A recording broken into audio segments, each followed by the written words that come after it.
In the strategic planning retreats that I lead, I do one-on-one meetings with all of the team participants in the day before the retreat begins. And one of the things I often hear from many players on many teams is an attitude of complacency. That word may not come out of their mouths, but I can feel it in what they're saying. And I'm getting the sense that there is a complacency throughout the organization, and it's one of the things that they've got to deal with as we embark on this strategy session. Complacency is cancer in an organization, because what it does is it creates a laziness, it creates a lethargy. People don't want to stretch, they don't want to try new things, and that's the death knell in business. Innovation is where it's at. We always have to be leapfrogging ourselves, because if we're not, our competitors will.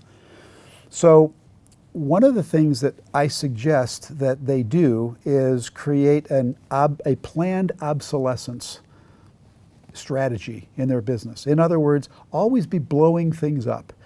Have it in their minds that they're always, after a certain length of time, going to shake things up. I'll give you an example.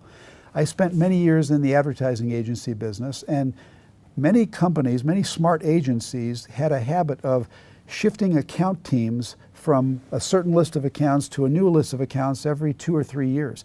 So you never got bored with working on the same accounts. After you'd written so many ads, you kind of ran out of ideas. But switch to a whole new set of accounts, and all of a sudden the juices flowed again. Sometimes you always would pair an art director with a writer. Sometimes they'd switch the pairing, so you're now paired up with somebody else. This was planned obsolescence. They were always making sure that there was a new energy, new creativity, new thinking, new way of looking at things brought into it. This creates excitement, and it keeps people from getting into that boredom that becomes cancerous in organizations. My wife and I have something we do in our marriage, because, by the way, this happens in marriages too. This is where the 7-year itch comes from. My wife and I have created this incredible, now 16+ year marriage.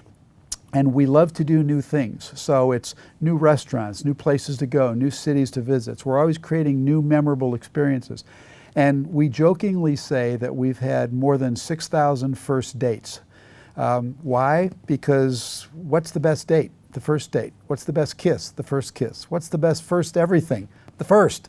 So what we tried to do is create a lot of firsts and repeat those. And so that's what planned obsolescence does. It allows you to eliminate the boredom and do new things. So one of the best ways to overcome complacency and boredom in a business is to shake things up regularly and routinely. Make it a part of your culture.